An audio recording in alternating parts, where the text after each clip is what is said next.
Buenas noches, profe.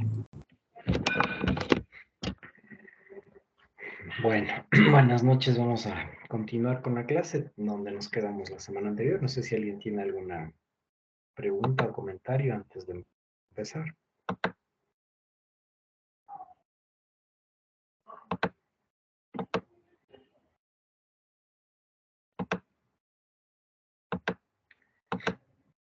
Habíamos estado viendo dentro de lo que es la orientación educativa y el comportamiento, pues los principios fundamentales que van a regir en este caso el proceso de orientación y su relación con el comportamiento.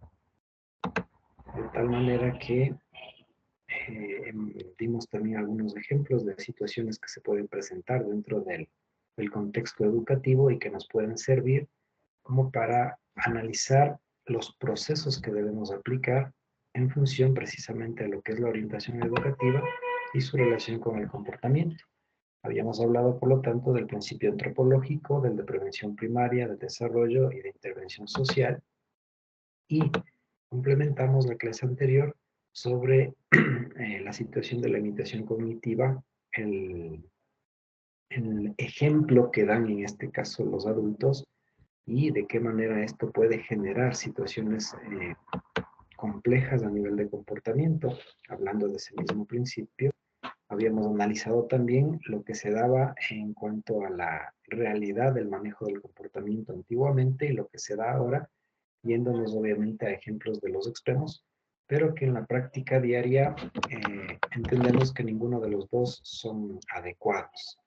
Entonces, bajo estos principios de comportamiento y disciplina escolar ya directamente, hoy vamos a determinar algunos parámetros de lo que realmente se maneja como disciplina dentro de la unidad educativa, del establecimiento educativo, ¿sí?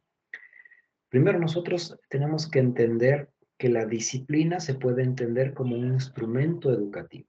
¿A qué nos referimos cuando hablamos de la disciplina como un instrumento educativo? Que nosotros tenemos prácticamente un reglamento determinado que está institucionalmente elaborado, basado, sí, en principios fundamentales a nivel de Estado, de país en este caso, pero que eso termina siendo un instrumento educativo para el proceso de orientación. Y de qué manera este proceso nos atañe a los psicólogos en el campo educativo, pues porque parte del proceso de control de la disciplina, si bien es cierto, recae sobre el departamento de inspección directamente, tiene que ver en cuanto al seguimiento de posibles casos que incurran en faltas sobre el sistema disciplinario, pues al DC directamente, y en este caso al psicólogo como tal. Entonces yo les pregunto en este caso, el departamento de inspección, ¿qué es y de qué se encarga? ¿Quién me ayuda? ¿Qué es el departamento de inspección y de qué se encarga?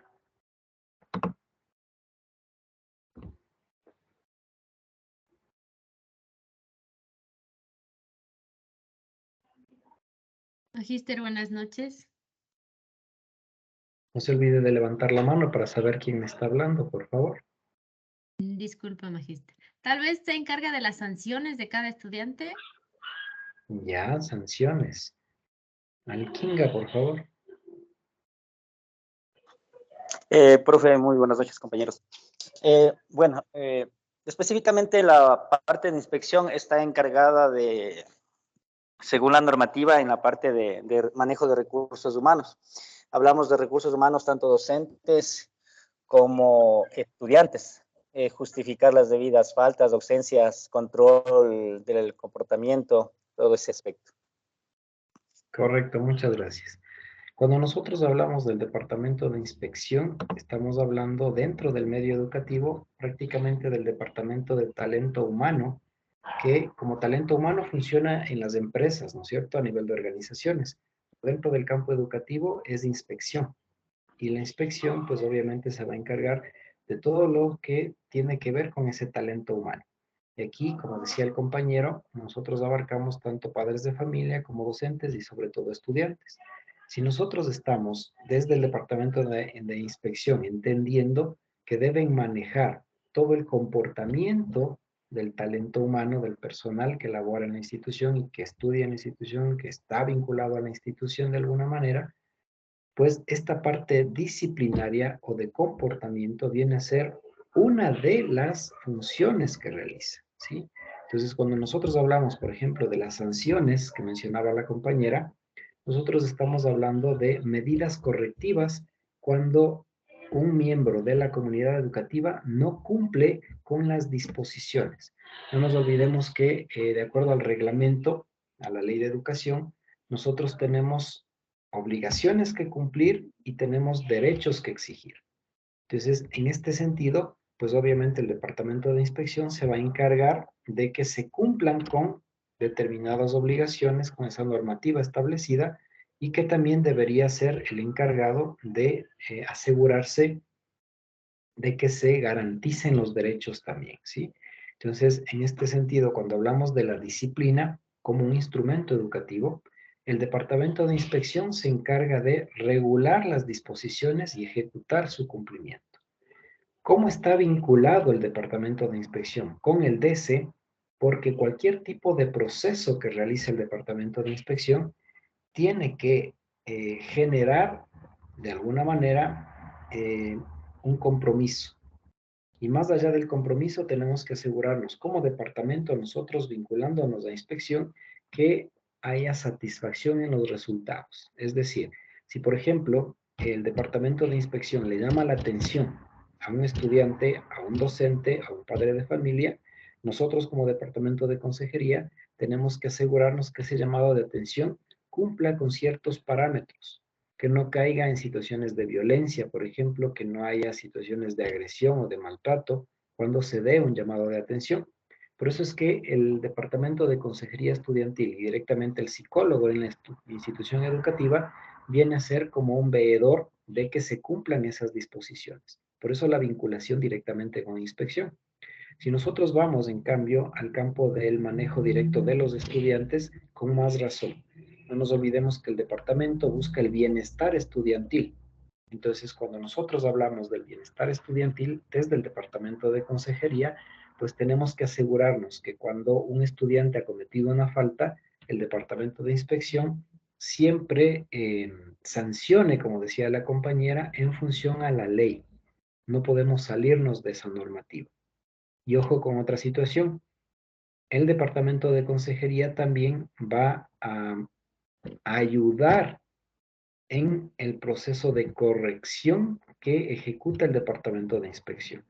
Por eso cuando hablamos nosotros, insisto, de la disciplina como un instrumento educativo, tiene que servir para vincular al sujeto que cometió una falta hacia un proceso de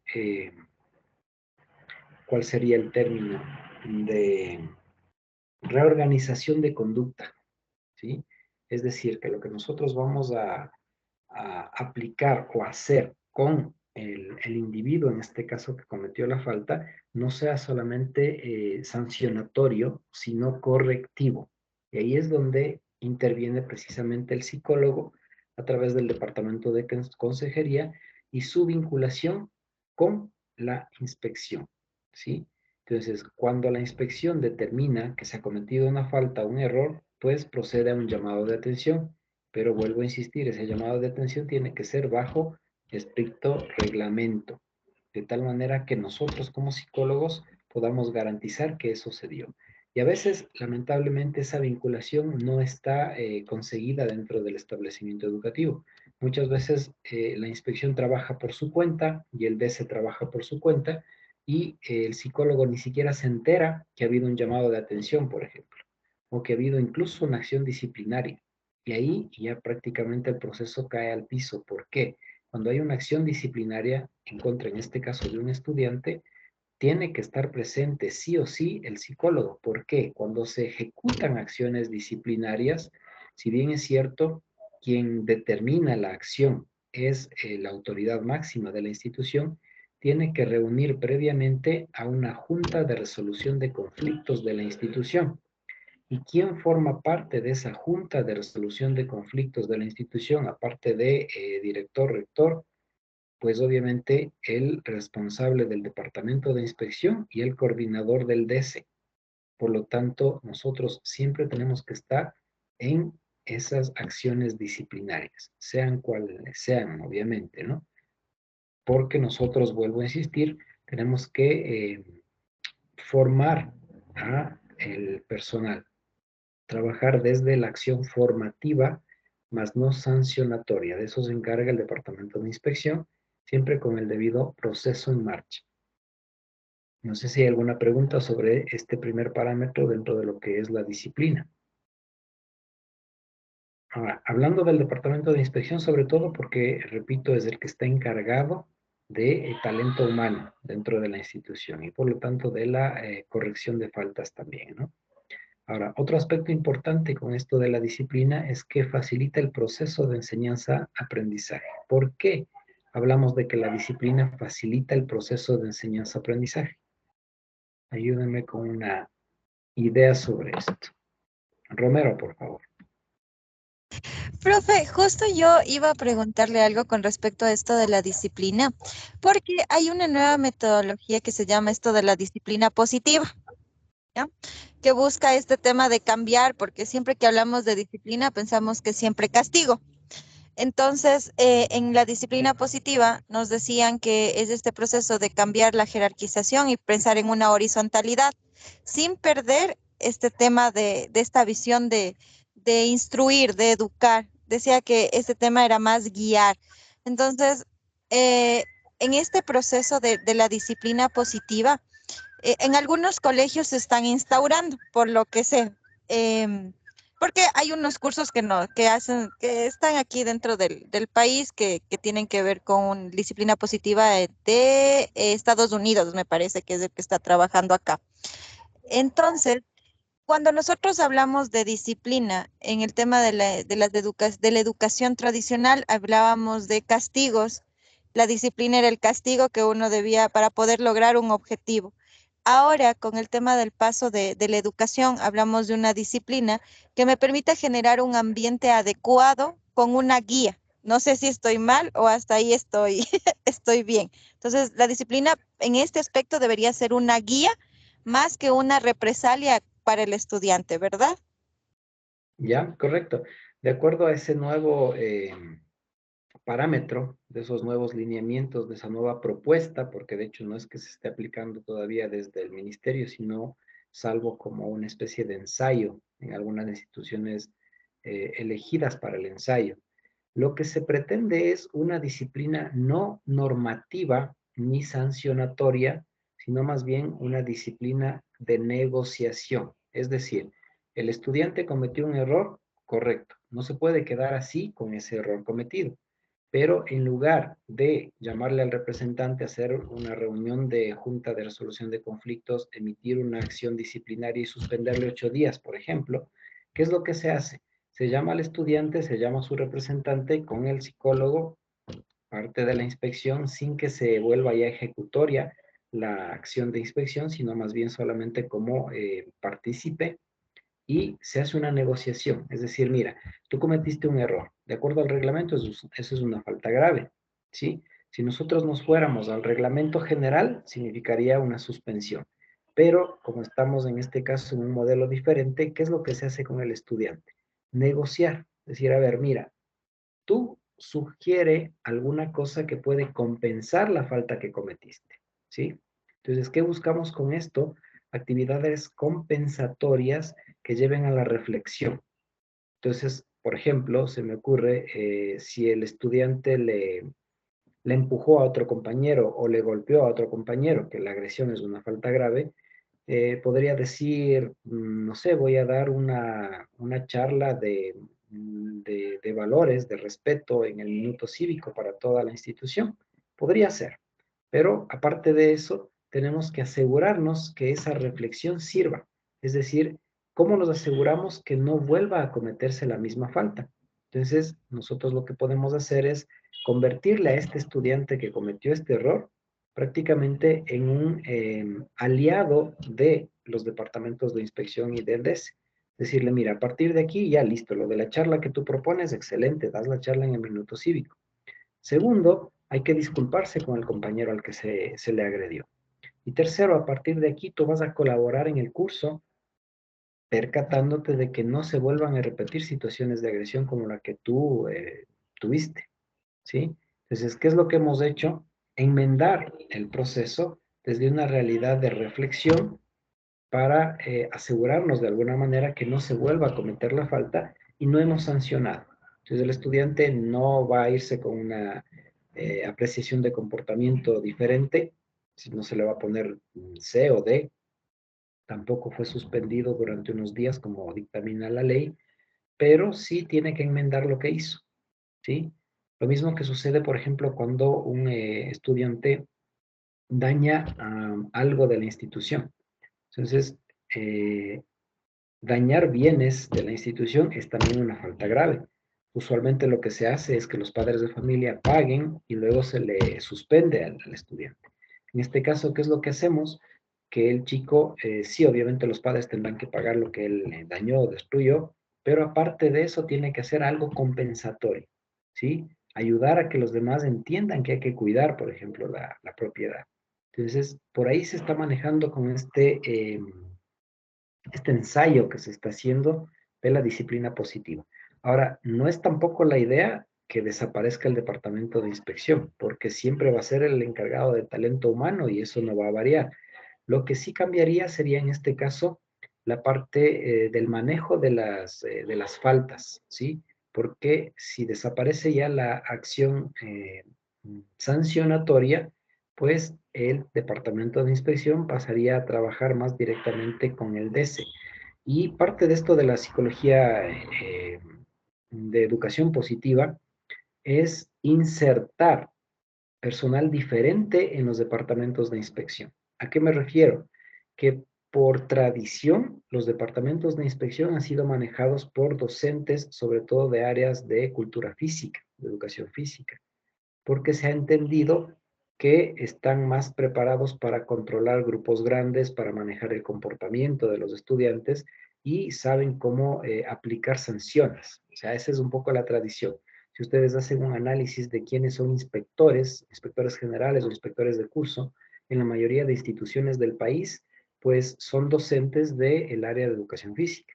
Entonces, con estos cambios que pretende dar el manejo de la disciplina, se sugiere que en primera instancia la disciplina ya no sea el departamento de inspección, sobre todo manejado por área de educación física, sino más bien por docentes de ECA, por ejemplo, ¿sí? ¿Por qué de ECA? Porque se asume que los docentes que están vinculados a educación cultural y artística tienen una mayor sensibilidad, tienen un mayor contacto con los estudiantes y por lo tanto podrían manejar de mejor manera las actividades compensatorias desde una realidad y óptica diferente. Ahora, eso podría ser favorable y no tanto porque para que se dé un proceso, ustedes saben que se necesita tiempo, se necesita esfuerzo y se necesita varios procesos añadidos. No es simplemente cuestión de decir, ah, no, pues cambiamos el tipo de persona que está al frente y ya cambia todo. No es así de sencillo, obviamente, ¿no? Pero es algo con lo que se podría tratar. De hecho, hace unos años atrás, hablamos de unos 8 años atrás, hubo una propuesta que vino al país desde España, donde se sugería que los departamentos de inspección sean manejados por psicólogos, es decir, fusionar lo que es el DESE ahora, antes era el DOBE, con inspección y manejarlo desde la parte emocional psicológica y no sancionatoria. Pero fue solo una propuesta, se hizo un ensayo en un par de colegios en el país, no funcionó porque el psicólogo desde el plano educativo, pues tiene que cumplir con un rol específico que es de seguimiento, que es de acompañamiento, que es de escucha. Pero desde el departamento de inspección, en cambio, tenían que convertirse en personas de control de disciplina. Y no estaba por ahí la situación porque el perfil del psicólogo no da para eso. Cambió totalmente, porque no es suficiente cambiar la persona, sino que hay que cambiar la estructura. Entonces, ahora con esto de la disciplina positiva se pretende cambiar la estructura precisamente, ¿sí? Que funcione o no funcione, el tiempo lo dirá. Cada vez vamos viendo nuevos cambios, nuevas realidades, pero en realidad es la misma experiencia la que nos da para entender si eso funcionó o no funcionó, o funcionó a medias, digámoslo así. Entonces, mientras eso no se aplique a carta cabal, pues quedan algunas dudas. Es lo que pasó en su momento cuando surgió recién el Código de la Niñez y Adolescencia, ¿sí? Y fue un revuelo total, porque cuando se generó el código, todavía se manejaba un proceso diferente y el cambio que se dio fue brusco, fue de un extremo a otro y la aplicación no fue bien socializada y comenzó a haber cantidad de inconvenientes con tanto los estudiantes como con los docentes, porque de la noche a la mañana algo que era considerado como aceptado, ¿sí? Por no utilizar el término normal, pues comenzó a ser negativo, mal empleado y generar sanciones contra los docentes. Entonces, para que se dé un cambio sustancial, es imprescindible una buena socialización, una sensibilización sobre el tema, prácticamente condicionar muchos factores en toda la comunidad educativa. No es solamente decir, llegamos acá, les decimos cómo tienen que manejarse y se aplicó y ya está, porque son procesos continuos y complejos. Entonces, como en todo, hay pro y hay contras que tenemos que analizar en ese sentido, repito, ¿sí? Pero la disciplina sigue siendo un instrumento educativo. El cómo lo manejemos o lo empleemos, eso ya implica procesos diferentes. No sé si hay alguna otra pregunta o comentar. Profe, y por ejemplo, en este caso de la disciplina positiva, sé que se trabaja a través de compromisos y acuerdos. Entonces, nosotros como psicólogos educativos debemos generar los compromisos y acuerdos cuando suceden este tipo de situaciones como la que nos ha comentado, como el caso de agresión. ¿Cuál es tu compromiso? ¿A qué acuerdo llegamos? Y ahí solucionamos como que cerramos el ciclo del conflicto y podemos hacer el proceso de reflexión, ¿verdad?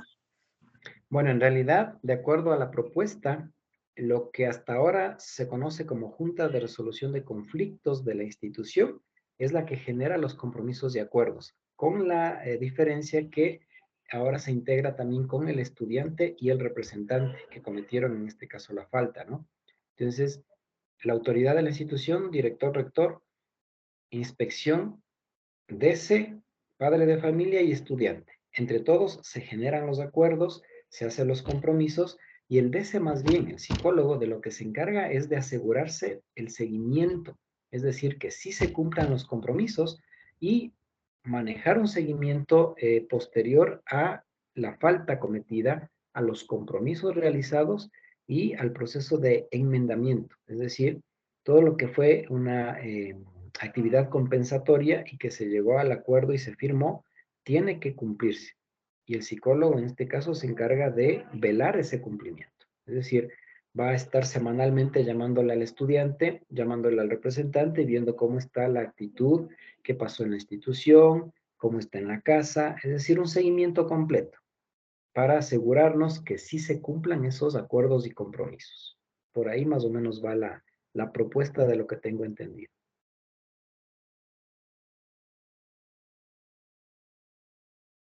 ¿Alguna otra inquietud tal vez? Ok, entonces, les decía, la segunda situación con respecto a la disciplina es que facilita el proceso de enseñanza-aprendizaje, entendiéndolo desde la realidad del manejo de la disciplina, en este caso ya a través de los docentes, ¿sí? En el primer parámetro, si bien es cierto, el psicólogo está involucrado, le compete al departamento de inspección. En este segundo parámetro, en cambio, le compete a los docentes. ¿Por qué? Porque si nosotros hablamos de la utilización de la disciplina como un facilitador del proceso de enseñanza-aprendizaje, significa que cada docente, desde su propia realidad, desde su propia personalidad, desde su propia experiencia incluso, sabe cómo manejar el grupo de estudiantes que le corresponde. Y es por eso que tenemos nosotros tanta diversidad, ¿sí? En el caso de docentes que son, por ejemplo, muy serios en el trato y son muy controladores en cuanto a disciplina, pero que no son tampoco groseros o agresivos. Hay otros docentes que son mucho más flexibles, que son más cercanos, más afectivos, empáticos con los estudiantes, pero que sí logran manejar el grupo desde ese mismo parámetro de la empatía. Hay otros docentes que son un tanto indiferentes y que lo que se aseguran es que se cumplan los parámetros de enseñanza y pare de contar. Hay otros docentes, en cambio, que terminan siendo muy blandos, se vuelven amigos de los estudiantes y ahí se corren ciertos riesgos de que no haya control de la disciplina. Entonces, claro, este, esta utilización de la disciplina como parte del proceso de enseñanza-aprendizaje está vinculando directamente al docente con su grupo. ¿Cuál es la labor del psicólogo dentro de este segundo proceso? Pues obviamente velar porque la forma como el docente está manejando al grupo no vaya a significar situaciones de alteración a nivel emocional o legal con los estudiantes o quejas de padres de familia. Y miren que muchas veces el DC termina siendo el filtro de quejas, ¿sí? Porque a veces un niño llega a la casa y le dice a la mamá o al papá, ¿sabe qué? Hoy el profesor me gritó, o me dijo que yo soy un vago, o me dijo que yo no hago bien las cosas. Y ese tipo de comentarios pueden o no ser verídicos al 100%, pero claro, mientras más pequeños sean los niños, más estamos como que apegados a creer que lo que dice el niño es verdad, ¿no? Hemos hablado mucho de esa situación de que el niño no miente. Bueno, entre comillas, porque hay ciertos aspectos ya que dependen mucho del proceso de enseñanza en casa también. Entonces, ¿qué sucede con el padre de familia? En el mejor de los casos, llega a la institución y va donde el docente y le dice, ¿sabe qué, profe? Mi hijo me dice que ayer ha habido alguna situación, quisiera que usted me cuente, en buenos términos. Pero hay otros padres de familia que son un poquito más intolerantes, diría yo. Entonces llegan y van al DC a llegar a dejar la queja, pero de una manera bastante fuerte. A veces llegan y dicen, ¿sabe qué? Yo vengo aquí mal, quiero que usted me ayude o me haga entender, porque el profesor le trató mal a mi hijo, le ha dicho esto, esto, esto, esto. Entonces, ¿qué es lo que nosotros hacemos en este caso? Por eso digo, nos convertimos en una especie de filtros del de, el control de la disciplina. Es decir, a ver, permítame primero que yo converse con su hijo, luego voy a conversar con el docente, veamos cómo está la situación de un lado y de otro, y nos aseguramos que en realidad eso fue lo que pasó, o de pronto fue más bien la visión de su hijo, tal vez estaba muy sensible y el profesor en realidad subió el tono de voz, pero no fue ofensivo ni tampoco fue en función a su hijo específicamente. Es decir, ¿qué es lo que hacemos nosotros en ese proceso? Buscamos de alguna manera sostener la situación para que no vaya más allá. ¿Por qué? Porque de lo contrario puede ir directamente con un oficio a la autoridad de la institución y hay algunos padres de familia que tienen un alcance mucho más lejos. Ni siquiera van a la institución a hablar, directamente se van al distrito o a la zonal y ponen una queja por escrito contra el docente. Y eso ya puede abrir una serie de situaciones bastante complejas para el docente. Entonces, la labor de nosotros como psicólogos va a ser asegurarnos, como digo, que en ese proceso de enseñanza-aprendizaje, el manejo de la disciplina sea adecuada, ¿sí? Ahora, ahí también viene el otro parámetro, ¿no? Nosotros ya tenemos que ir generando empatía, generando cercanía y conocer a los docentes con los que estamos trabajando. Y no es la idea, algún rato mencionábamos este tema, ser los mejores amigos de todos, porque a veces nos convertimos más bien en los cuentacuentos y eso no es tampoco lo adecuado, pero sí tener una relación adecuada con los docentes de tal manera que podemos acercarnos con confianza, dada una situación como esta, y decir, mire, ¿sabe qué, compañero o compañera? Hay una queja de un padre de familia y quisiera que por favor me cuente cuál fue la situación para tener su versión, obviamente, y luego tratar de mediar y, pues obviamente, buscar la resolución de conflictos, que es lo que hablábamos del semestre anterior de psicología educativa. De tal manera que esta disciplina que está manejando el docente no se le vaya de las manos a él y nosotros asegurarnos que así deba ser. Hay otros casos en los que, por ejemplo, la diferencia de manejo de disciplina de los docentes genera cierta inestabilidad en los estudiantes. Eso pasa sobre todo a nivel de básica superior. considerando que a esas edades los chicos, por los cambios que están entrando ya en pubertad y adolescencia, tienden a ser más inestables, más inseguros, más inmaduros y por lo tanto más sensibles también a cualquier tipo de cambio. Y resulta que como tienen 10 materias y cada profesor da diferente materia, cada profe tiene su propia forma de control, de manejo del grupo, de manejo de disciplina, de reglas, etcétera. ¿Qué es lo que tienen que hacer los chicos? Adaptarse a cada docente y eso les cuesta, ¿sí? Porque a estas edades es como que tienden a ser muy generales en su comportamiento. Entonces, llega el profe, por ejemplo, de mate, y el profe de mate dice, a mí me gusta que las cosas se hagan así, asado y cocinado, y pone reglas muy, muy claras, y luego los estudiantes tienen que estar quietitos atendiendo a la pizarra y no pueden ni hablar. Pero luego llega la profe de ciencias y es como más flexible y les dice, ¿saben qué? Conmigo solo levanten la mano y yo les doy la palabra a todos, si alguien quiere colaborar o refutar lo que yo digo, y es una clase mucho más dinámica. Entonces los estudiantes de esa edad es como que dicen, a ver, con el de mate, quietitos, con la de ciencias sí podemos hablar. Y luego viene el profesor de ECA y les dice, saquen el material y cada uno va a trabajar en lo que quiera, y es como, libertad. Entonces, imaginen que este grupo de adolescentes que está pasando por una serie de cambios y de inestabilidad se enfrenta a 10 profesores con diferentes parámetros y manejo. Porque a veces decimos, hay reglas institucionales, pero ya en la práctica, en el aula, no es tan cierto, porque son reglas macro que se cumplen, pero las reglas dentro del aula son reglas de docente. Entonces, eso puede generar varios conflictos, porque resulta que al estudiante que es muy inquieto, se le olvidó que estaba en mate porque tuvo primero ECA y luego tuvo ciencias y estaba muy relajado, y cuando entra el profe de mate hace una broma y al profe no le cuadró para nada la broma y le llama la atención y le manda sacando, le anota en el registro o le manda para el representante o qué sé yo. Entonces, ese tipo de cosas nosotros tenemos que también manejar.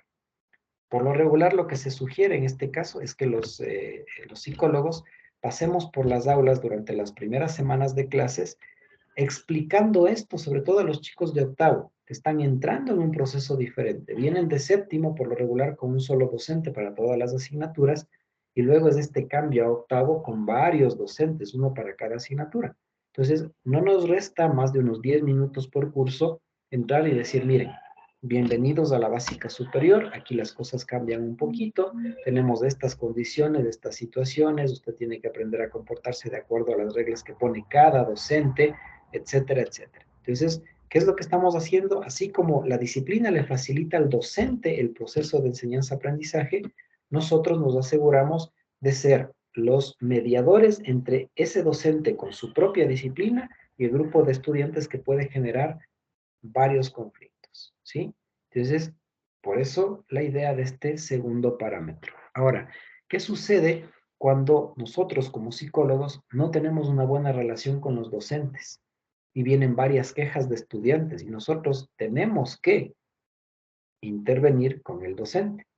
Lo peor que podemos hacer es irnos por el lado de la mala relación con el docente, ¿sí? Y a veces pasa, ¿no? Porque viene un padre de familia y se queja de este profesor y a mí no me cae el profesor, entonces yo termino afirmándole al padre de familia, sí, sí, cierto, ha de ser, ya tenemos varias quejas de ese profesor. Y luego viene otro padre de familia y le decimos, sí, ¿sabe qué? Mejor haga por escrito y pásele nomás al rector o a la rectora. Entonces, nosotros ya no estamos siendo imparciales, ya no estamos cumpliendo el rol que debemos cumplir como psicólogos. Estamos más bien puyando, empujando a que se den situaciones de denuncia. Y a veces ha pasado. Y yo en algún momento les hablaba en una clase anterior y les decía, es lamentable cómo el perfil que tiene el psicólogo se lo ha distorsionado hasta tal punto que se lo etiqueta al psicólogo como el malo del colegio, como el cazador de docentes, porque a la mínima ni siquiera averigua de qué se trata y si hay una queja de un estudiante, de un padre de familia, habla con la autoridad y pasa directamente el caso a la junta cantonal, pasa a la fiscalía, pasa al distrito. Entonces, no estamos haciendo un trabajo en este caso de mediación, de intervención, de observación, dentro de este segundo parámetro del proceso de enseñanza-aprendizaje. No sé si alguien tiene alguna inquietud, pregunta o comentario.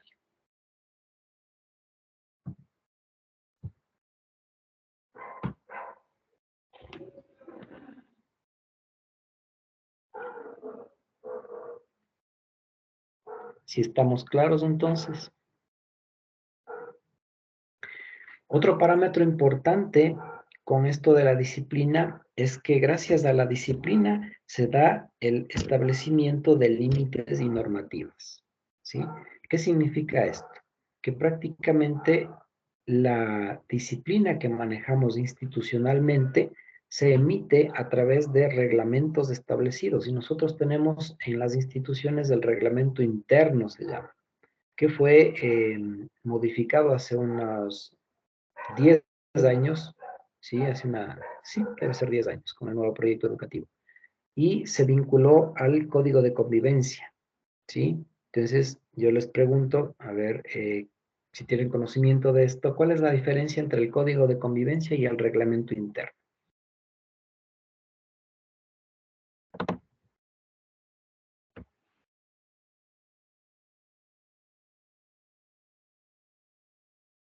O si tienen idea de qué es lo uno y qué es lo otro en este caso. ¿Qué es el reglamento interno y qué es el código de convivencia?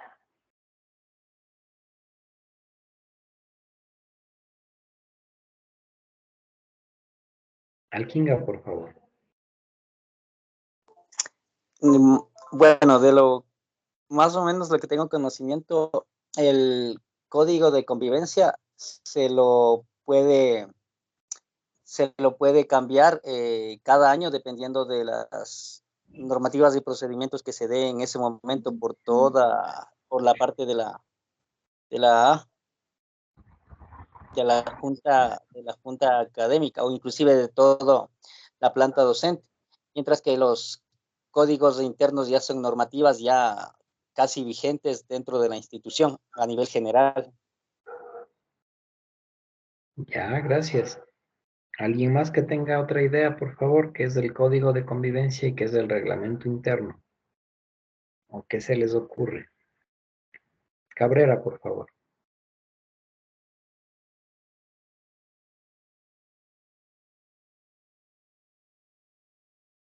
Cabrera, por favor. Sí, magíster, buenas noches. Pienso que el código se refiere a algo general, como algo parte ya de la ley.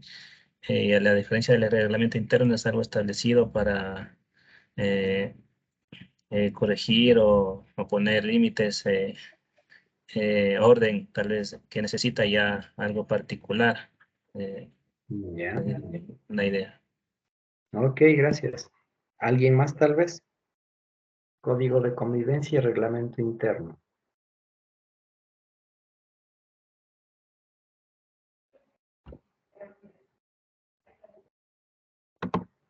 Profe, No. yo A ver. tengo ahí, unas dudas y bueno, ahorita que me saltó. A ver, en el código de convivencia interviene todo lo que es planta docente, intervienen estudiantes e interviene consejo, toda la comunidad educativa. Y Ya. en el código, en el otro, en el tema del otro Reglamento elemento, interno. el del reglamento interno, me parece que este ya está mucho más enfocado a lo que rige en tema docente como tal, las funciones, todo lo que esto tiene que conllevar en el reglamento interno, el tema de pagos, el tema de funciones, el tema de estatutos, y en el código de convivencia, este sí se puede modificar y la población, en este caso la población educativa, es la que propone. Entonces ahí también había la idea de los cambios bajo algunos ejes, que son el eje este de los recursos, el tema de los bienes, todo eso me parece que tiene que ver con el tema de este. Eso, profe. Ya, gracias. Bueno, en realidad, gracias a las intervenciones y sí, tenemos la idea. El código de convivencia es más grande, ¿sí? Actualmente, de hecho, el reglamento interno se lo incluye dentro del código de convivencia. El código de convivencia se puede realizar modificaciones cada año y se lo puede alterar completamente cada 2 años. Por lo tanto, desde el distrito, nosotros como instituciones presentamos el código de convivencia al distrito, el distrito la aprueba y esa aprobación es para 2 años. Pero al año se pueden hacer ciertas modificaciones y a los 2 años cambiarlo completamente si es que es el caso. El código de convivencia tiene que ser estructurado, como dice la compañera, por toda la comunidad educativa, ¿sí? Entonces, en instituciones que, por ejemplo, no tienen todavía un código de convivencia, para elaborarlo tenemos que hacer reuniones periódicas, mesas de diálogo y de discusión, donde estén incluidos todos los docentes, autoridades, Comité Central de Padres de Familia y Gobierno Estudiantil, de tal manera que todas las entidades tengan su representación y se pueda generar ideas claras. ¿A qué se refiere el código de convivencia? A normativas estructuradas en función a lo que requiere la convivencia de la comunidad educativa. Por eso es código de convivencia. Es decir, ahí se puede incluir, por ejemplo, temas como el manejo del uniforme, situaciones como puntualidad, como manejo de temas académicos, se incluye el currículo, se incluye ahí las programaciones como el PCI, el PCA, el PI, es decir, todo lo que tiene que ver con el manejo de la institución a nivel de comunidad educativa es el código de convivencia. Dentro de este código de convivencia nosotros incluimos el reglamento interno. Reglamento interno, en cambio, lo ejecuta directamente la Junta Académica y el Consejo Ejecutivo, que son la parte normativa reglamentaria de la institución desde el lado del personal docente, administrativo y de apoyo, bajo el mando de las autoridades. En este reglamento interno, en cambio, se ponen ya específicamente normas y reglas que se deben cumplir. Por ejemplo, si en el código de convivencia decimos vamos a tener un uniforme, en el reglamento interno decimos cómo debe llevarse ese uniforme. Si en el código de convivencia decimos el horario de clases va a ser de 7 a 1, en el reglamento interno decimos si es que la persona se atrasa, ¿qué es lo que va a pasar?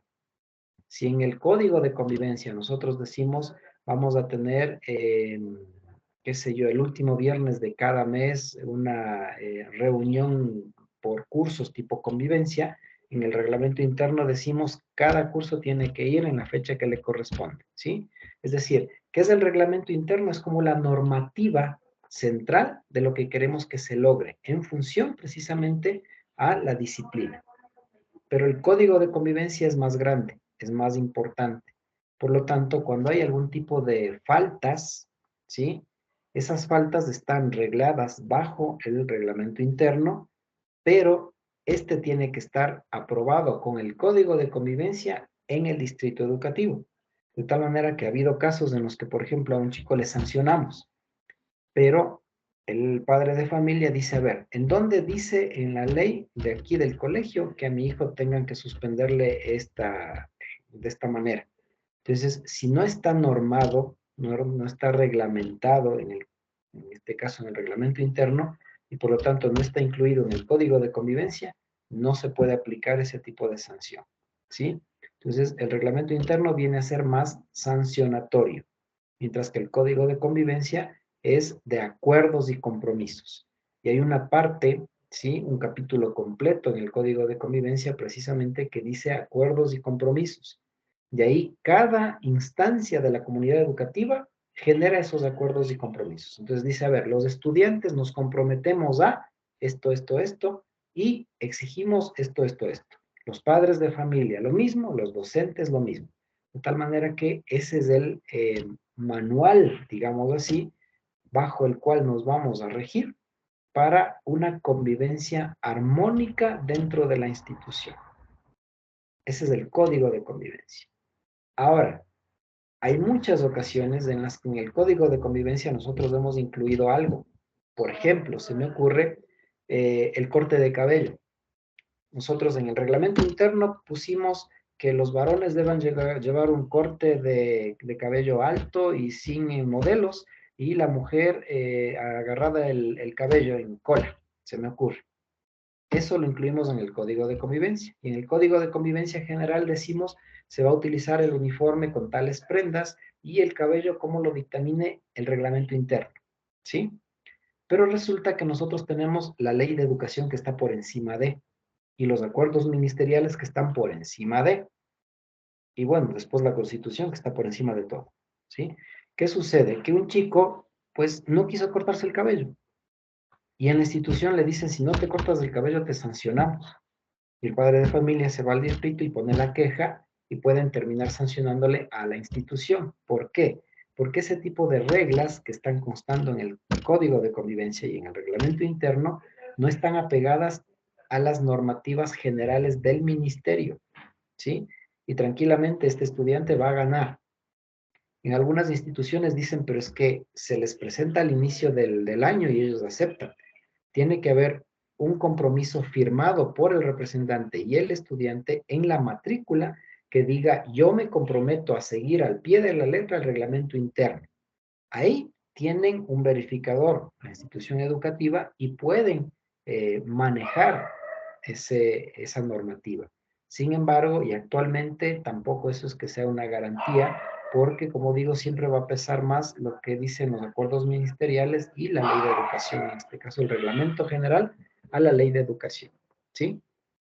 No sé si estamos ahí más o menos claros en esta diferencia y el por qué cuando hablamos de disciplina vinculamos a reglamento interno y código de convivencia. Alquinga, por favor. Profe, bueno, lo que usted indica es básicamente lo que está en normativa, pero básicamente en la parte pública no se cumple. En cambio, usted bueno, una persona haga lo mismo en una institución privada, obviamente ahí nos está firmando un documento que se apega a ciertos códigos y no acepta, pues simplemente le sacan de la institución, pero en cambio en el público, básicamente ahí el estudiante prácticamente hace lo que quiere, o sea, si va con otra ropa, si digamos, el estudiante inclusive ya hasta tiene barba, prácticamente es ir, o sea, exigirle y hacerle cumplir esas situaciones, a veces es ya vulnerar los derechos y es meterse en problemas. Sí, sí, tiene toda la razón. De hecho, es más fácil en el campo particular este tipo de normativas porque precisamente la institución está cobrando una pensión y lo que hacen es simplemente decirle, ¿sabe qué? Este es el reglamento que tiene que cumplir, aquí firme este contrato y si no le gusta, pues retire a su hijo y llévelo a otra institución. Y a veces están en ese mismo compromiso firmado al inicio del año, se amparan para no tener inconvenientes en el distrito. Eso a nivel público no se puede hacer, ¿sí? De hecho, ahora ya nos han autorizado a los establecimientos públicos la firma de los compromisos al inicio del año, pero en esos compromisos se tienen que poner solamente situaciones reglamentarias de acuerdo a la ley de educación, ¿sí? Entonces ahí no se puede, por ejemplo, incluir esto del uniforme, del corte de cabello y situaciones como es. Ahí lo que se pone es que, por ejemplo, el padre de familia se compromete a enviar todos los días a su estudiante para no vulnerar el derecho a la educación. El estudiante se compromete a cumplir sus responsabilidades con todas las actividades académicas, es decir, lo lógico, digamos así. Eso firma, ¿sí? Pero este otro tipo de cosas que sí se pueden incluir en el campo particular, en realidad en la parte fiscal pública es un poco más comprometido, diría yo. Tiene toda la razón. Ahora, en función a esto del establecimiento de reglas y normativas, ¿cuál es el rol o el papel del psicólogo? Nosotros, ¿qué es lo que hacemos? En primera instancia, somos una entidad fundamental en la elaboración tanto del código de convivencia como el reglamento interno, ¿sí? ¿Por qué? Cuando nosotros hablamos de la junta académica, que estamos hablando de las autoridades rector, vicerrector, inspector general y todos los coordinadores o directores de áreas y niveles, ahí siempre se incluye el coordinador del DC, ¿sí? Nosotros como psicólogos, si somos coordinadores del departamento, tenemos que estar sí o sí en la junta académica. de tal manera que todas las resoluciones a las que se llegue, nosotros somos partícipes, ¿sí? Y ese es el organismo que elabora y ejecuta prácticamente todo lo que tiene que ver con reglamento interno y código de convivencia. Luego pasa al Consejo Ejecutivo, que es el que prácticamente ya aprueba nada más. Ahí en el Consejo, ahí sí ya no estamos nosotros, ¿sí? Ahí están rector, vicerrector y los miembros elegidos en Junta General, pero ya es solamente la entidad ejecutoria. Toda la productividad, digamos, de estos documentos están en Junta Académica, donde sí estamos nosotros vinculados. Incluso cuando se hacen las mesas de diálogo a nivel de código de convivencia, el DC tiene que estar en todas las mesas de una u otra manera, para que se asegure que estén de acuerdo tanto estudiantes como padres de familia y docentes en la elaboración de esta normativa, de estas reglas, de estos manuales, código de convivencia y reglamento interno. Entonces, ¿cuál es el rol del psicólogo? Ahí intervenimos directamente para asegurarnos que se elaboren adecuadamente estas normativas y que luego vayan a ser ejecutadas también de forma adecuada, siempre apegada a la ley, pero sobre todo manteniendo el interés primordial del estudiante como objetivo básico, ¿no? No nos olvidemos que ante la ley es el bienestar del estudiante lo que tiene que primar y de eso tenemos que asegurarnos nosotros como psicólogos el hacer cumplir, ¿sí? No sé si hay alguna pregunta en este tercer proceso. Ya. Ahora bien, cada una de estos parámetros de disciplina, tanto a nivel de ser un instrumento educativo, de facilitar el proceso de enseñanza-aprendizaje, como del establecimiento de normas y reglas, viene con una situación específica de intervención del psicólogo, que algo lo hemos mencionado.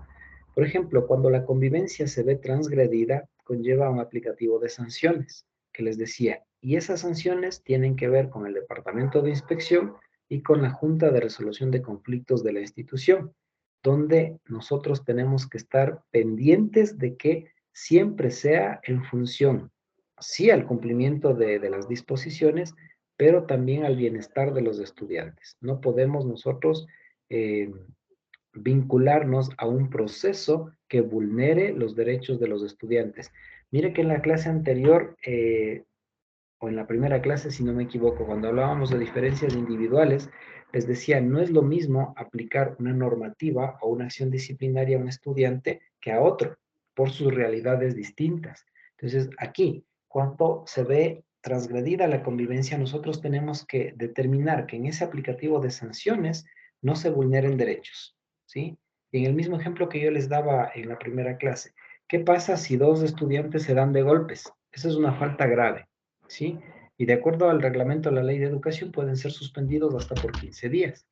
Pero ¿qué pasa si nosotros, ya conocedores como psicólogos que somos desde el departamento de consejería, vemos que uno de estos chicos tiene dificultades de violencia intrafamiliar, que si va a estar en su casa 8 o 15 días, significa que va a estar en riesgo de que la persona que usualmente es la agresora dentro de casa, pues vaya a violentarlo. Entonces, no podemos nosotros, como entidad, en este caso consejería, como psicólogos, decir sí, apliquen a los dos estudiantes la misma sanción. Ahora, y aquí viene el otro principio de equidad, ¿no? Es decir, si no es a uno, al otro tampoco. Entonces, tenemos que buscar alternativas. Y ahí, pues obviamente, nosotros como psicólogos tendríamos que proponer medidas compensatorias para los dos. ¿Por qué? Porque sabemos que la realidad de este estudiante de acá es muy compleja y puede significar vulneración de sus derechos por violencia. Entonces, este otro chico posiblemente no tiene esas dificultades. Y si se le va a enviar a la casa por sanción en 8 o 15 días, no va a tener inconvenientes. Pero este sí. Entonces, a los dos tendríamos que aplicarles una medida diferente en este caso. Por eso hablamos de que cuando la convivencia se ve transgredida, conlleva a un aplicativo de sanciones. Pero ¿cuál es el rol de nosotros como psicólogos? Asegurarnos que esa aplicación de sanciones no sea realmente privativa del derecho a la educación, del bienestar, perdón, del estudiante, o que vulnere cualquier tipo de derecho y que obviamente tengamos que nosotros garantizarlo, ¿sí? No nos olvidemos del principio fundamental del bienestar del estudiante, siempre por encima de todo, ¿sí? Entonces, ahí hablamos nosotros de la intervención en esta transgresión de la convivencia. Incluso si es que está establecido en el Código de Convivencia, en el reglamento interno, determinada situación, y nosotros consideramos que eso puede significar un conflicto para un estudiante, tenemos que intervenir a favor del estudiante, ¿sí? Es lo mismo que sucede, por ejemplo, cuando un docente dice en un curso, si ustedes no me presentan la tarea hasta tal día, a tal hora, tienen 0. Y esa es la regla, y se aplica a todos. Pero resulta que tenemos en ese mismo curso un estudiante con necesidades educativas específicas que tiene adaptaciones curriculares tipo 3. Ahí a la normativa no aplica. ¿Por qué? Porque este chico, como tiene adaptaciones tipo 3, habría que ver qué nivel se está aplicando de escolaridad y por lo tanto la normativa tiene que variar. Y eso está incluso establecido en una planificación didáctica donde el docente tiene que poner ahí qué tipo de ajustes va a hacer, tanto en destrezas como en contenidos, para hablar de una adaptación tipo 3. Entonces, ya ahí la normativa no se aplica por igual. ¿Y quién se encarga de velar que eso sea así? Pues nosotros como psicólogos, ¿sí? Es por eso que en algún momento hablábamos de las funciones del DC y las funciones del psicólogo dentro del DC, y son bastante complejas porque tenemos que estar en todo prácticamente. Tenemos que vigilar el proceso completo a nivel institucional. Es por eso que muchas veces cuando uno hace bien su trabajo, pues las autoridades terminan vinculándolo a todo, al psicólogo, porque así debe ser. Entonces decir, mire, ¿qué pasa con esto? ¿Cómo trabajamos esto?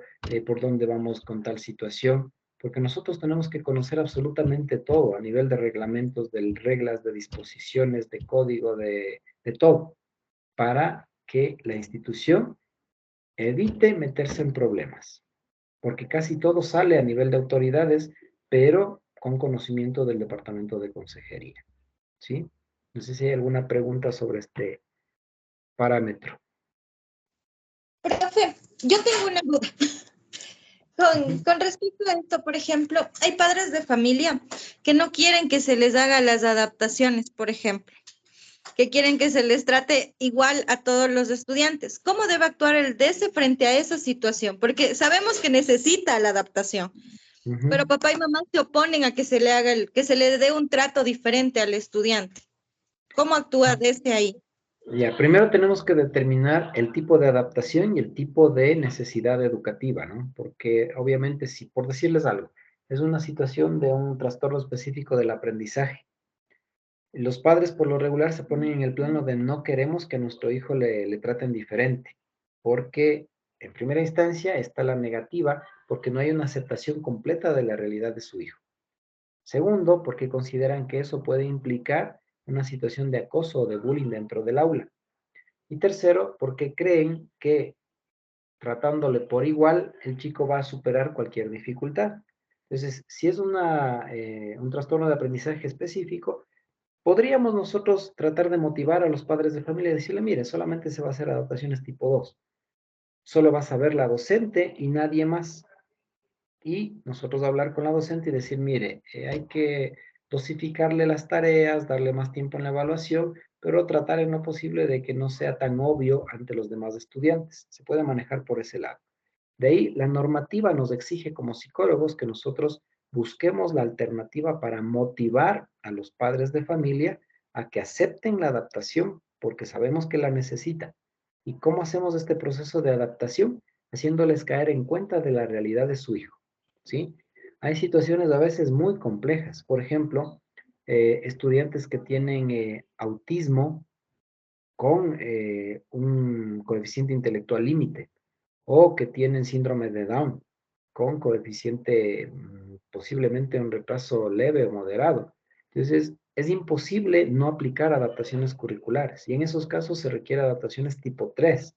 y a veces con un nivel mucho más bajo que el de escolaridad en el que está el chico.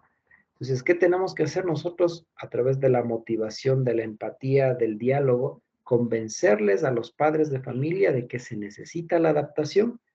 Y vuelvo a insistir, ¿cómo les convencemos de eso? Haciéndoles aceptar la realidad de su hijo. Es decir, mire, no le vamos a decir su hijo es diferente, pero a la larga ese es el objetivo, ¿sí? Sin decirlo, hacerles entender a los padres. Es decir, mire, ¿en qué edad está su hijo? ¿En qué año de escolaridad está su hijo? ¿Cómo se ha desempeñado en estos últimos años? ¿Cuáles han sido las dificultades? ¿Ustedes han notado en casa ciertas dificultades también? Incluso podemos irnos directamente por la parte que nos atañe, ¿no? Es decir, a ver, ¿cómo está cognitivamente el niño? ¿A qué edad caminó? ¿A qué edad habló? ¿Cuántas dificultades ha tenido en cuanto a lo que es comprensión, por ejemplo, atención, concentración? De tal manera que los padres se vayan percatando de que la realidad es distinta, ¿sí? Sutilmente, empáticamente, con mucha motivación, pero hay que convencerles. Alquinga, por favor. Profe, yo tengo una duda, siempre me ha saltado esta situación. Básicamente, en el DC, ¿qué instrumentos utiliza el psicólogo para determinar qué nivel de grado tiene el estudiante en este caso? Porque hay situaciones en las que, por ejemplo, dice el estudiante tiene necesidad grado 1, grado 2, pero en la realidad el estudiante supuestamente que tiene estas necesidades trabaja mejor que una persona o un estudiante que no tiene ningún tipo de necesidad, pero obviamente el DS dice que hace su evaluación y le determina con cierto nivel. No puede darse que el psicólogo en este caso puede haberse equivocado y obviamente no va a admitir sus errores. Bueno, ahí depende, ¿no? Como les digo, lo mismo que le dije a la compañera, depende del tipo de necesidad y del tipo de adaptación, porque no nos olvidemos, como hemos hablado en clases anteriores, que si nosotros evaluamos a un estudiante y nos percatamos de que tiene una necesidad específica que va a necesitar adaptación tipo 3, no emitimos ese resultado nosotros, enviamos a la UDAI y desde la UDAI nos envían el informe diciendo tiene tal tipo de necesidad y requiere tal tipo de adaptación. Entonces, lo que nosotros hacemos simplemente es copiar lo que nos envía la UDAI, las estrategias pedagógicas, y enviar al docente diciendo, a ver, de acuerdo al reporte de la UDAI, el chico con este diagnóstico necesita adaptaciones tipo 3 con 2 niveles menos de escolaridad y eso hay que aplicar, ¿sí? Porque si es que es una situación fuerte, de una necesidad que requiere adaptación tipo 3, no puede solamente el psicólogo decir, ah, sí, yo le apliqué este test o lo que sea y con eso yo lo determino. No. Eso podemos hacerlo nosotros cuando son adaptaciones tipo 1 o 2. ¿Qué aplicamos dependiendo de la edad? Si son chicos de primero a quinto de básica, se aplica funciones básicas, porque es lo que tiene que tener determinado hasta ese momento. Si estamos hablando ya entre cuarto a sexto, aplicamos un test de lectoescritura, un test de cálculo, ¿sí? Para descartar trastornos específicos de escritura, de lectura, de lectoescritura o de cálculo, ¿sí?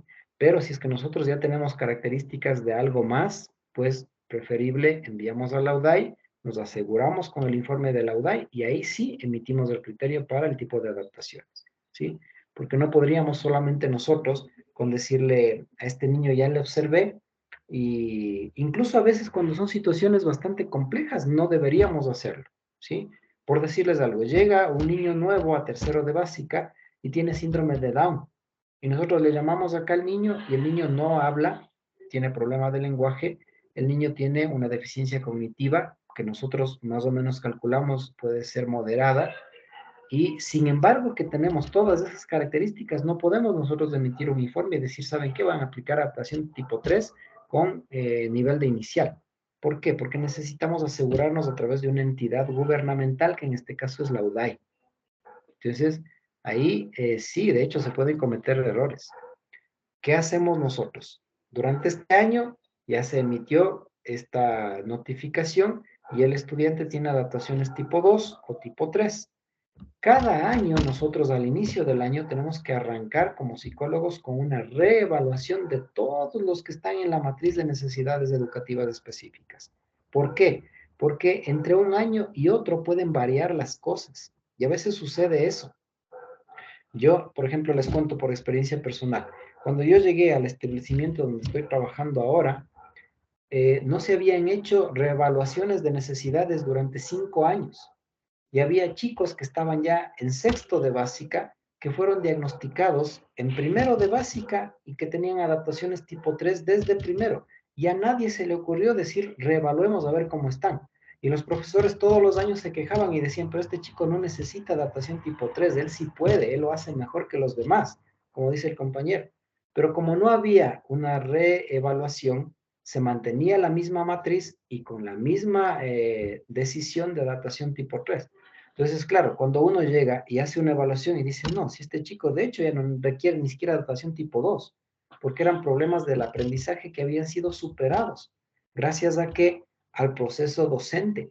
Muchos de los docentes ni siquiera aplicaban la adaptación tipo 3, porque la veían fuera de lugar, y hacían máximo una adaptación tipo 2 y pare de contar, y los chicos ya estaban bien.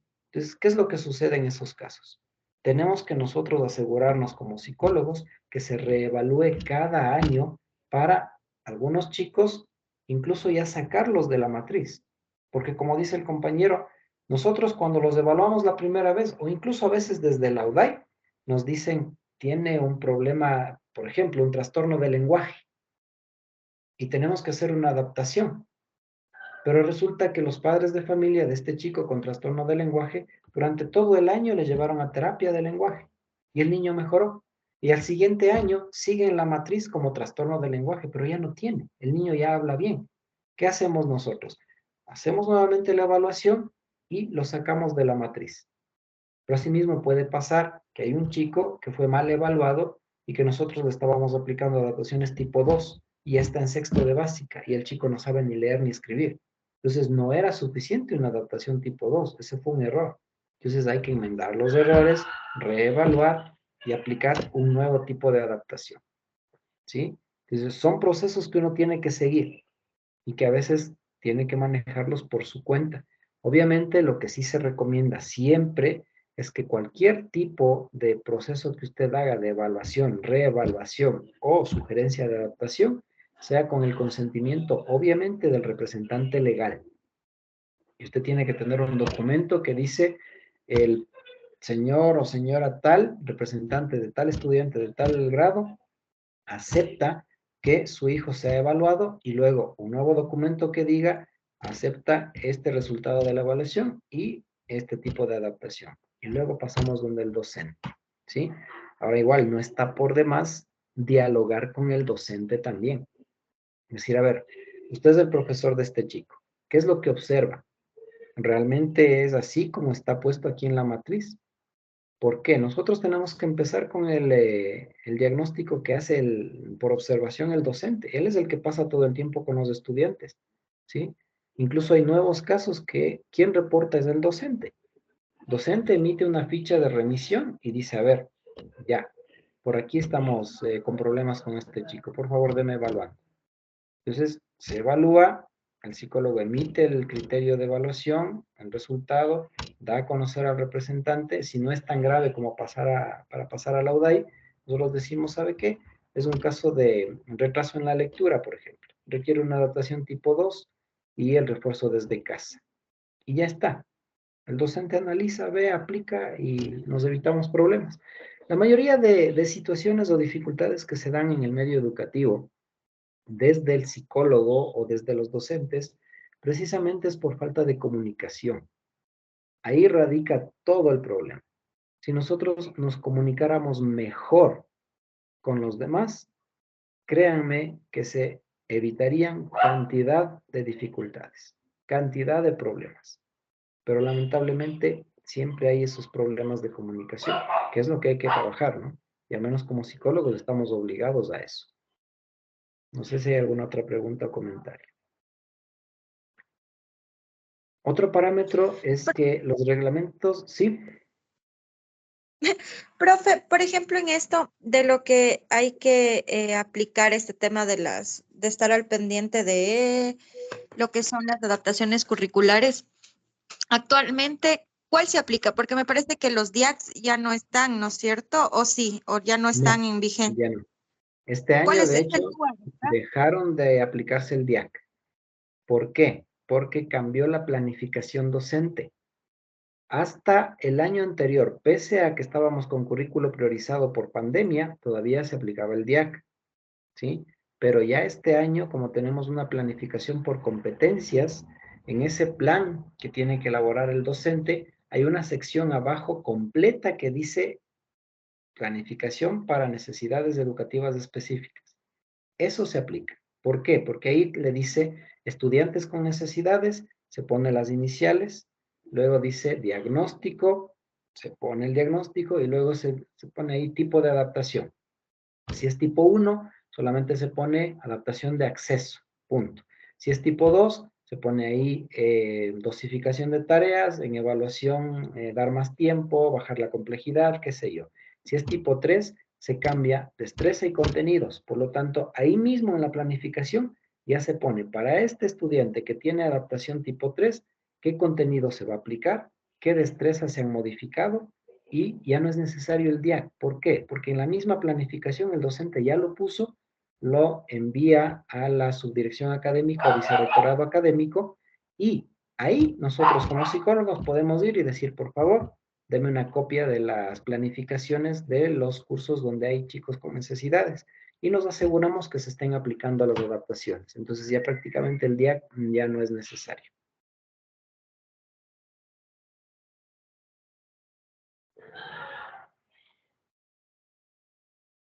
Entonces, el siguiente parámetro es este. Los reglamentos de convivencia escolar son una herramienta pedagógica.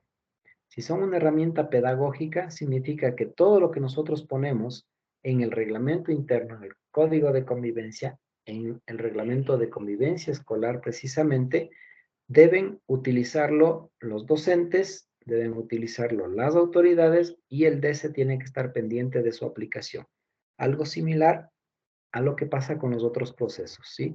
El psicólogo se vuelve prácticamente el observador. ¿Para qué? Para asegurarnos de que se cumplan a cabalidad con todos los parámetros establecidos, ¿sí? Entonces, desde esa óptica, desde esa perspectiva, pues obviamente el psicólogo es un veedor todo el tiempo dentro de la institución educativa.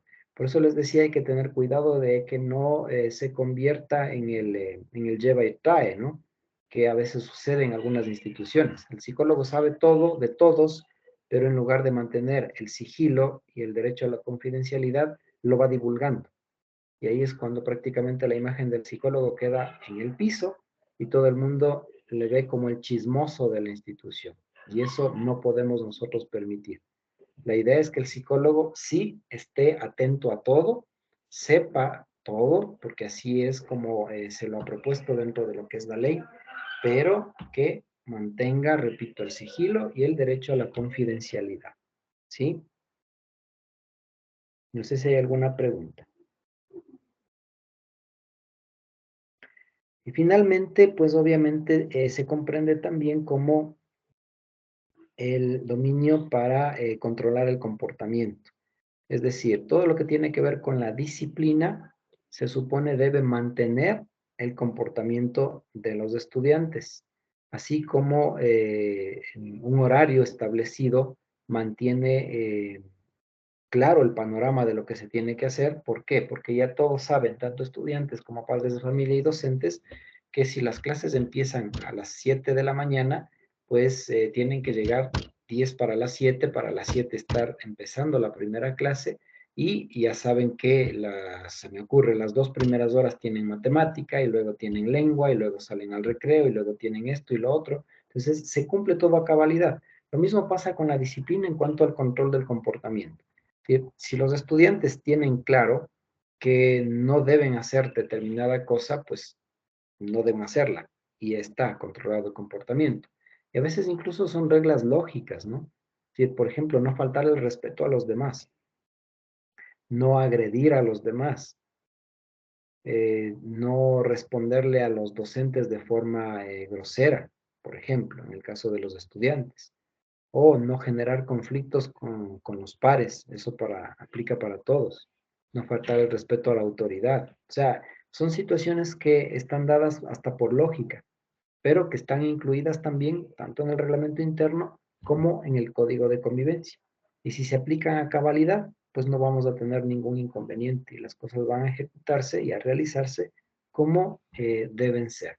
Entonces la disciplina viene a ser prácticamente ese componente de control del comportamiento. ¿Cuál es la labor del psicólogo? Asegurarse de que se cumplan todos estos parámetros. Ahora, para que se cumplan los parámetros de manejo de la disciplina, nosotros tenemos varios principios que aplicarlos. Así como los principios que hablábamos en un inicio de orientación educativa, ahora nosotros tenemos unos principios del manejo de la disciplina. ¿Cuáles son? El principio de la justicia. ¿Qué significa ser justos? Que todos deben tener las mismas obligaciones, las mismas responsabilidades y los mismos derechos.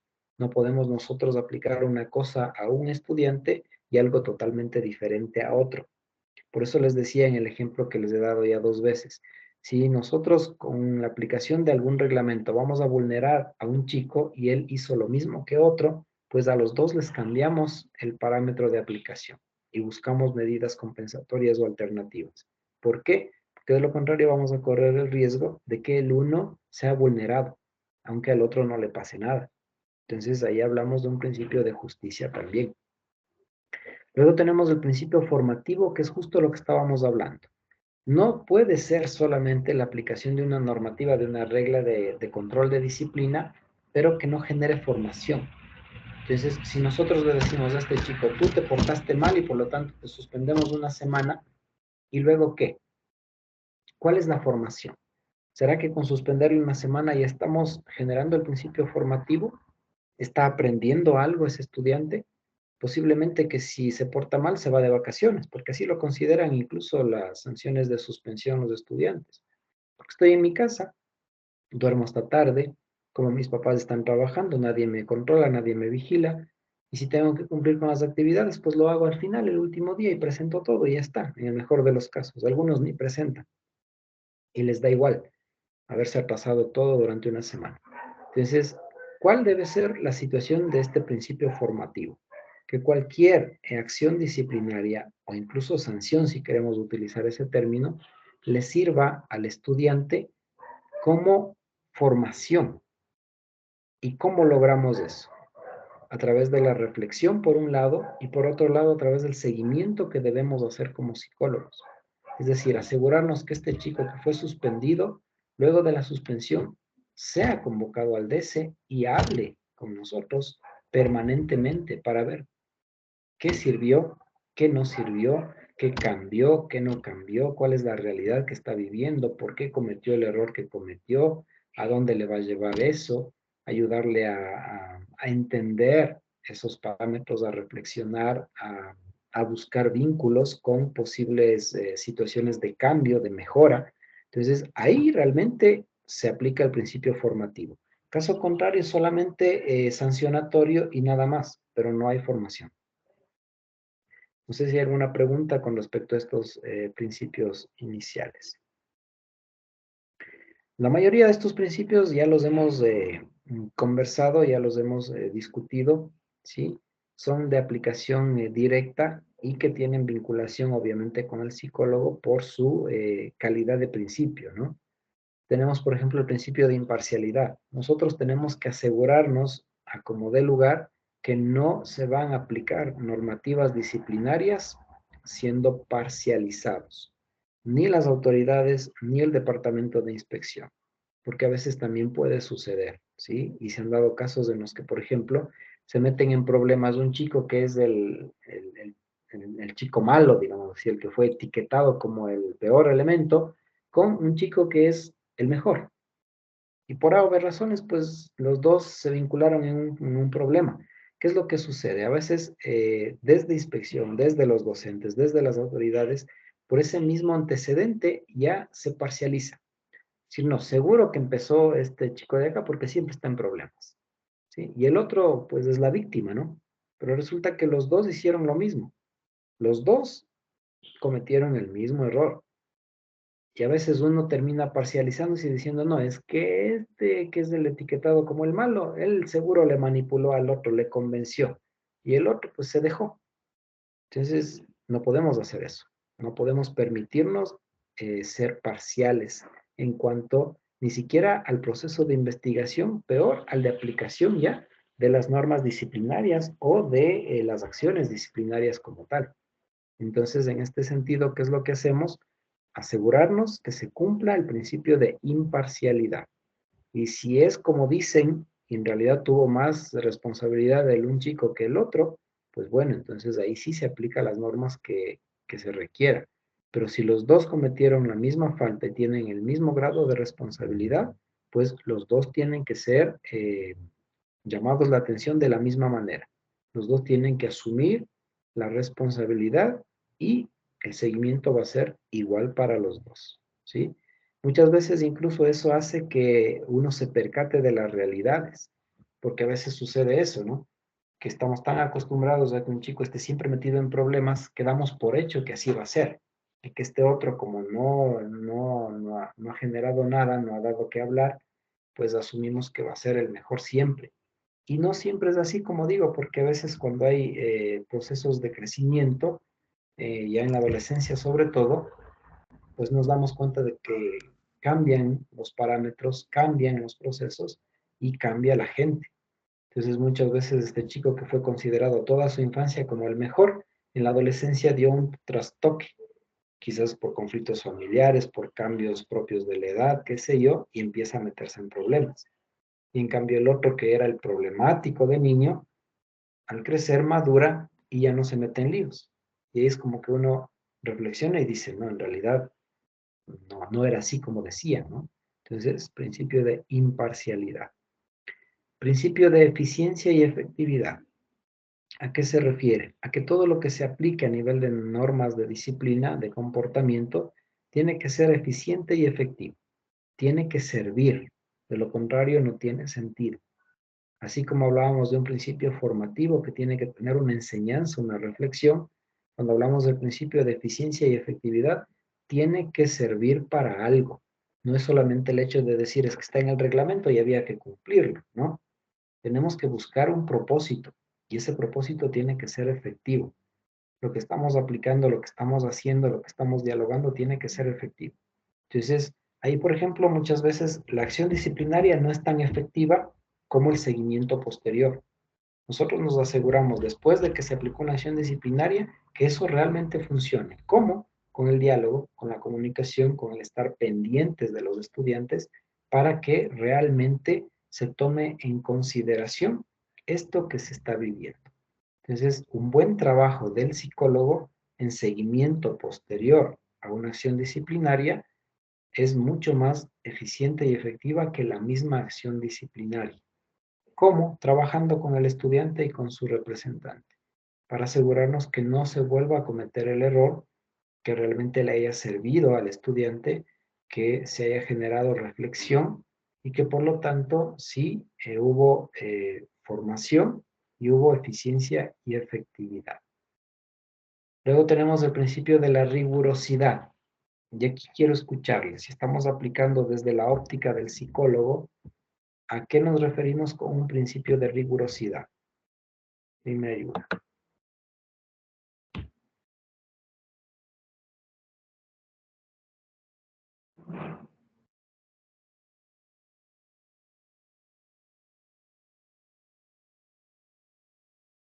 ¿Qué será el principio de rigurosidad?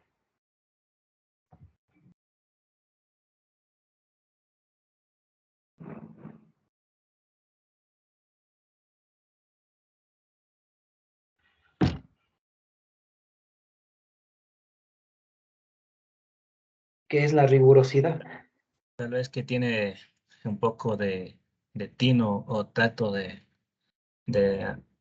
asertismo, digamos, o precisión al decir al decir o hacer las cosas. Ya, eso estaría más bien en el siguiente, que es el principio de precisión. Gracias. ¿Qué entendemos por rigurosidad?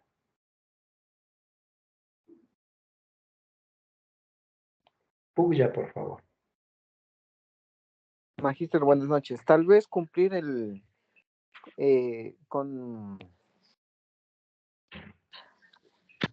cumplir con rigurosidad la sanción que les ponen ahí, o sea, al pie de la letra la sanción. Ya, bueno, por ahí podríamos entender la rigurosidad, pero no, este principio se va desde el lado, por eso les decía psicológico. Pesantes, por favor. Ser muy atentos a cada detalle, darnos cuenta que se está cumpliendo con lo que uno haya quedado en cuanto al estudiante, ver que si está funcionando lo que se está haciendo, puede ser, o sea, dar atención a cada pequeño detallito que pueda existir.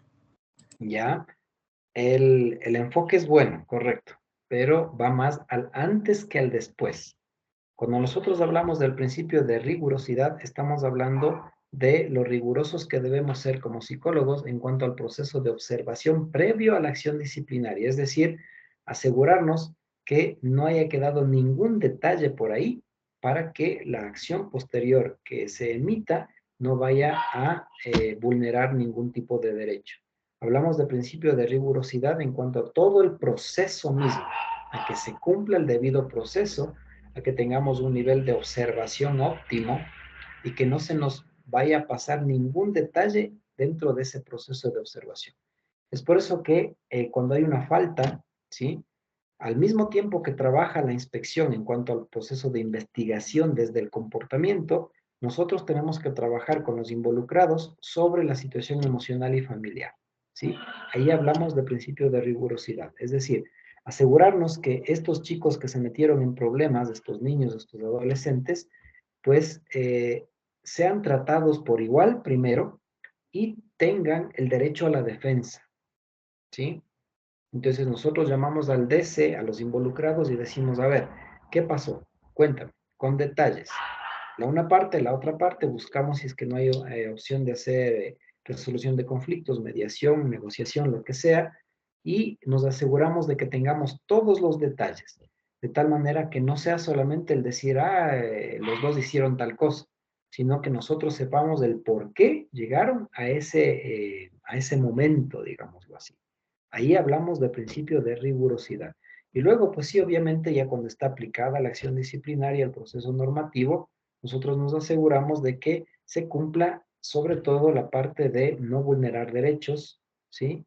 Y el posterior seguimiento también con rigurosidad. Ahí hablamos nosotros de este principio, ¿sí? No sé si quedó claro más o menos el panorama.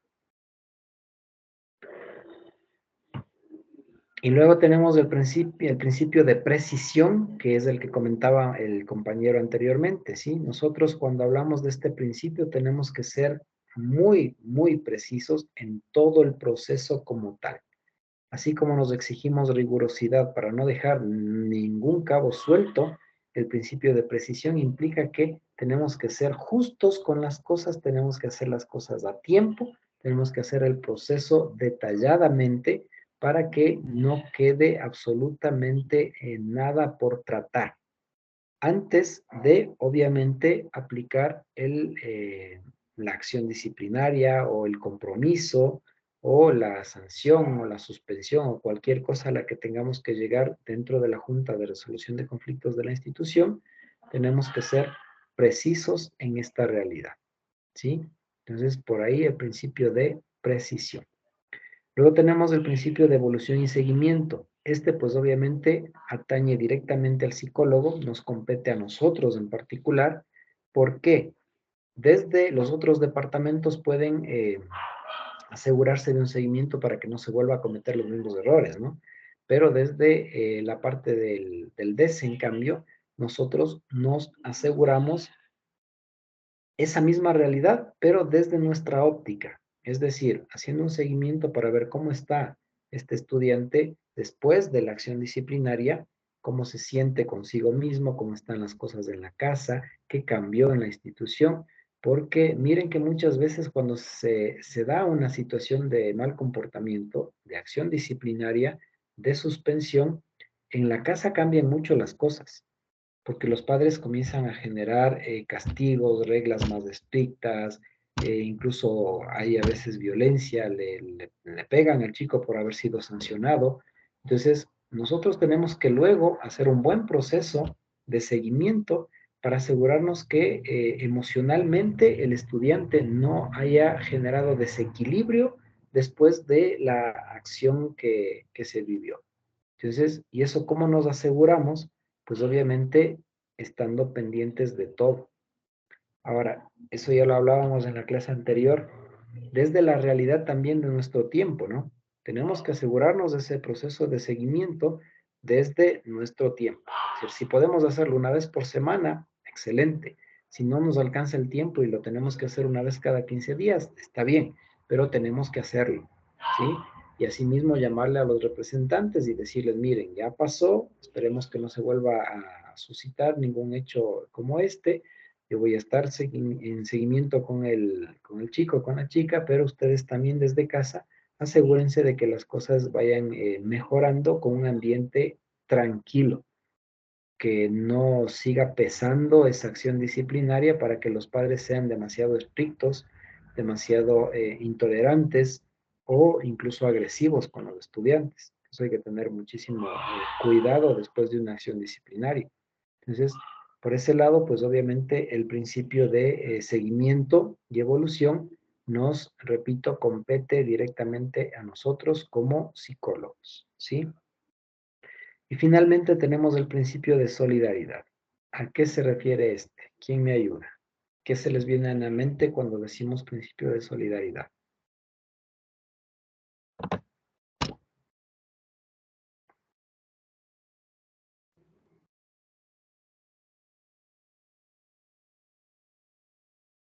¿Qué se les ocurre?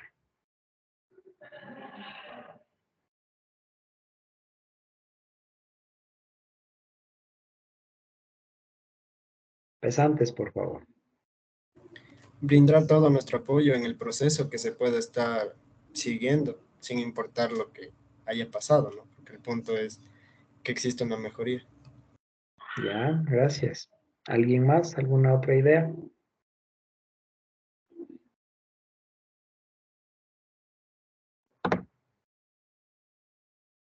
Bueno, efectivamente, cuando nosotros hablamos del principio de solidaridad, tenemos que vincularlo hacia nuestras funciones básicas como psicólogos, ¿no?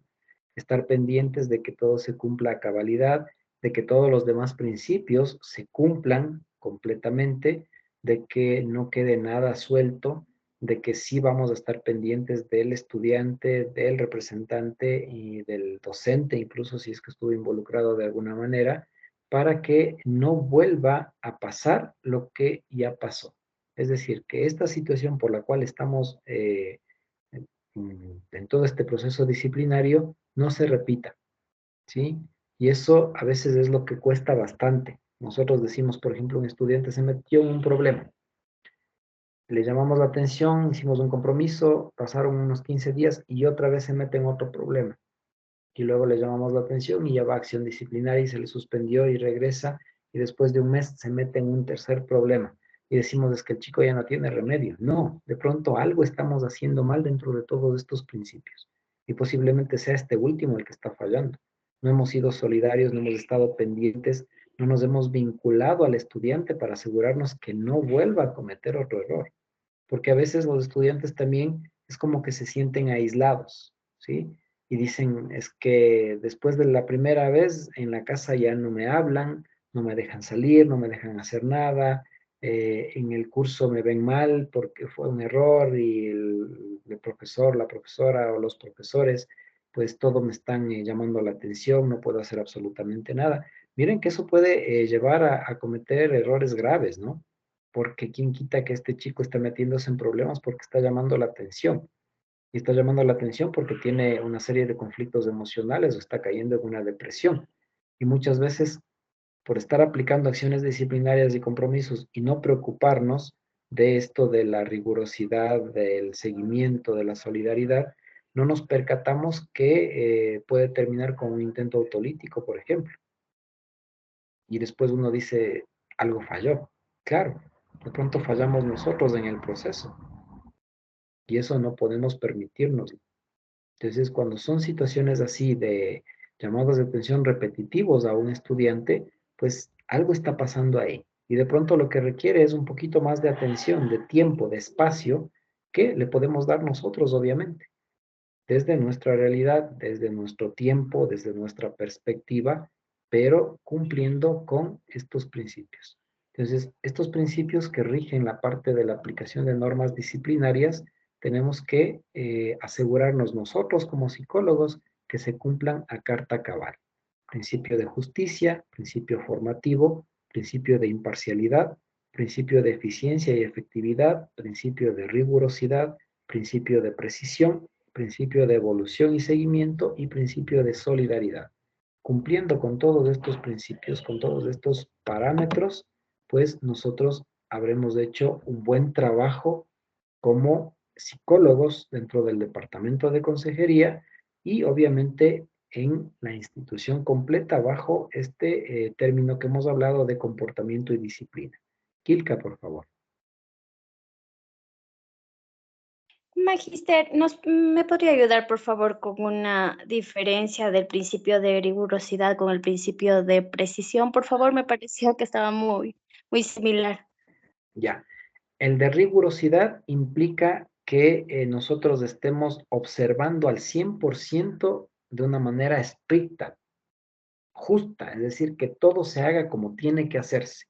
El de precisión, en cambio, significa que todo el proceso esté bajo parámetros legales, digamos así, ¿sí? Que sea preciso, que no se salga de las normas. En cambio, la rigurosidad implica una observación completa de todo, desde nuestra óptica. Ahí estaría la diferencia básicamente. Ahora, obviamente ser rigurosos implica también ser precisos. Podríamos nosotros, digámoslo así, tener el principio de precisión dentro del de rigurosidad si se quiere, pero el de rigurosidad es como más ser observantes de todo el proceso completo. El de precisión, en cambio, implica no salirse de la norma. El principio de precisión, otra diferencia es que lo puede aplicar directamente el Departamento de Inspección o la Junta Completa de Resolución de Conflictos. El principio de rigurosidad nos compete a nosotros, como psicólogos, exclusivamente. ¿Sí?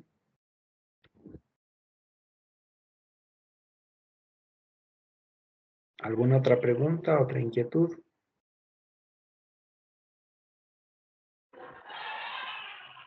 Listo, entonces ahí estaríamos con esta parte de comportamiento y educación desde los parámetros de la orientación educativa que hemos visto hasta estos últimos principios. La próxima clase sería la última de esta unidad, ¿no? Entonces veríamos un poco lo que es actitud de los estudiantes, diferenciándolo con la aptitud, que es importante también, y programaríamos posiblemente para el fin de semana la evaluación de la parcial. Ya saben, el mismo sistema que lo manejamos del semestre anterior. Preguntas de opción múltiple, claras, directas. Estaríamos abriendo un día completo la evaluación para que usted lo dé el momento que tenga disponibilidad. Es más para un análisis suyo, una autoevaluación de conocimientos más que otra cosa. Si es que hay alguna pregunta, alguna inquietud durante la semana, pues me lo hacen saber a través de la responsable del curso. No se olviden de estar chequeando las actividades y con eso estaríamos terminando la clase. Que tengan una buena noche y una excelente semana. Muchas gracias, Magister. Hasta mañana. Gracias, Magister.